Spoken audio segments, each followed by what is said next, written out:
Isa ngang nakakagulat na balita ang siyang pinag-uusapan ngayon sa social media dahil matapos ngang aminin ng showbiz couple na sina Catherine Bernardo at Daniel Padilla ang kanilang tuluyang paghihiwalay, ay kasabay naman nito ang pagputok ng balitang may anak umano si Daniel at Catherine. Ayon pa sa aming source ay taong 2020 umano ipinanganak ang batang ito at 3 years old na daw ito sa kasalukuyan. Nasa pangangalaga umano ni Catherine ang anak nila ni Daniel. Matatanda ang naging maugong noon ang usap-usapan na di umano'y nabuntis nga ni Daniel Padilla si Catherine Bernardo at hindi nila ito sinagot noon kung may katotohanan ba ito o haka-haka lamang. Hindi nga lubos akalain ng fans ng Katniel na totoo pala talaga ang kumalat na chika noon patungkol sa pagbubuntis ni Catherine.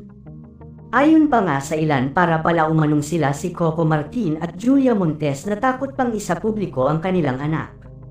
Samantala ngayong araw nga daw ay nagsalita na ang ina ni Catherine Bernardo na si Min Bernardo at inamin na umano nito ang tungkol sa anak ni Catherine at Daniel.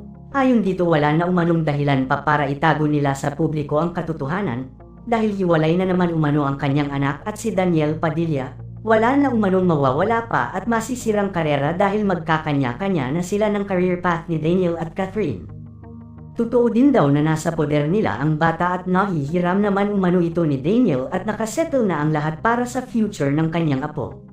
Minake sure nga daw ni Catherine at Daniel ang magiging kinabukasan ng kanilang anak bago pa man sana sila may kasal at aminin ang buong katotohanan sa publiko, ngunit nangyari na nga ang di dapat mangyari, pero wala na daw silang magagawa pa dahil nakapagdesisyon na si Catherine.